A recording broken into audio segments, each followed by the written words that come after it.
and Shiites, and that, that whole thing about the army confronting them on the streets, including even here in Abuja?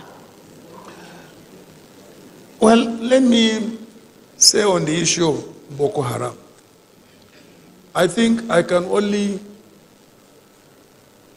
assume the complaints by the fighting military, is the reason why we have witnessed setbacks. And that is lack of equipment, lack of welfare to the fighting troops, and so on and so forth. If that is the case, then we have to review and make sure that adequate equipment in terms of confronting, terrorists are really made available, to these ordinary soldiers who sacrifice their lives to keep us safe. The allegation is that the hierarchy of the military is involved in corruption. We've read, various allegations. They haven't been proven. Would you be willing to investigate the hierarchy of the More than military? willing. More than willing. Okay. More than willing. More than willing. Believe me, if you are a commander and I have given you all what you require in terms of equipment, in terms of welfare of your troops, and then you are overrun, I will deal with you. I will ask you, you have failed, go. If you don't go, then there are consequences. We cannot continue to accept that kind of situation whereby, commanders lose lives, lose equipment, to terrorists, and then nothing happens to them. What about the Shiite issue? The Shiite issue, I do not see any role for the military there. If the Shiites have misbehaved, let the police step in. I just can't even understand how the military got involved there. They said because the Shiites blocked them. If the Shiites block them, all what you need to do is invite the police. Okay, so because it's policing aspect. It's not a military aspect. So groups like Amnesty International have repeatedly called for members of the military that were involved both in the killings in Zaria as well as the more recent killings in Abuja to be arrested and prosecuted for murder and for, in some cases, they say genocide. Is this something you are willing to consider? If you I don't know what evidence the Amnesty International has, so I cannot work on that. But you'll be willing to investigate? I will be willing to investigate. Okay. For sure. Right. So specifically with the Northeast problem, you've talked about equipment and more... welfare, training. What else? Training, I mean, these are things that motivate troops. Good training, good equipment, good welfare. Is the solution in your head a wholly militaristic solution or not? Of course, it has to be, a mixed grill of giving the right kind of political leadership and also the right kind of military leadership, to confront the situation. Okay, sir. The question on health, so that we can go back to the audience. The question of health, we have not been investing in health, just like I said, we have not been investing enough in education. That's why we find ourselves where we have found ourselves today. It requires more investment in health, and if you go into our, policy document, you will find that we are committed to investing more in healthcare.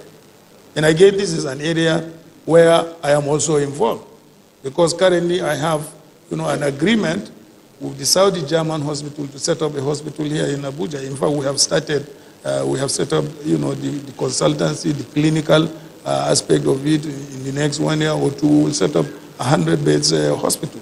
So you need again here to bring in private sector investment. Besides, committing more funds, to public health. In countries where we've seen private health privatized, the poorest of the poor don't seem to be able to do well. because healthcare is very expensive. I don't believe it should be privatized. I mean, it should be a private sector and public sector. It should be a mixed grade, because our people will not be able to afford. So government should spend more money on healthcare. No doubt about because it sounds like you are thinking through it now as you are sitting here. No, not thinking through it. Okay. Read our policy document. You find that both approaches are advocated there. Okay, so who will get the private sector care? Who will get the one from the public sector? I'm trying to understand the details. The private sector, those who can afford, either through their own resources or through insurance. So how will government decide who to give health care to and who not to give health care to? Government should be able to know who are at the lowest income ladder. We know our poor people. We know those who can afford, we know those who cannot afford. I'm trying to understand how you run the scheme. There are like practical ways of rolling out programs like that. Okay, you see, there is something that I have also instituted locally in my place, what I call the Paupers Fund. In other words, from time to time, I deposit a certain amount of money at the Federal Medical Center in Yola, and I appoint a committee of very credible people. I say, manage it. Anybody who has come to this hospital and cannot afford to pay his bill, you take from that Paupers Fund and treat. But nobody should come to that hospital without being treated. And it is working very, very efficiently. It's been on now for about 4 or 5 years. And it's not much money. Let's talk about tax. Recently, it was reported that you paid an amount that people thought was very small for tax, given how wealthy you are. And we have established that sitting here. We've heard about your farms, we've heard about your logistics company, we've heard about recently your hospital now, and all those other things. I can tell you more. Okay, so how come your tax payment is so low, and in your manifesto you're planning to cut corporate tax and make it even lower for rich people like yourself? Let me tell you. All my companies are paying tax. You can go and verify that. But you are personally wealthy. The tax I am paying is what I earn from public purse. What I earn as corporate is being paid by the corporate entities. Okay. So you've paid more taxes than what was publicized. Of course, for sure. Can you tell us how much? Honestly, I wouldn't know. I don't know. It's a lot of money. It's a lot of money. It's a lot of money. Okay. It's a lot of money. Okay. Now, part of from the last figure I've seen is a lot of money. Okay. The manifesto. The rationale behind that is that when you reduce corporate tax, you give incentive to investors to come in and invest. And when they invest, they create jobs. And when those jobs are created, the people who get employed also pay taxes.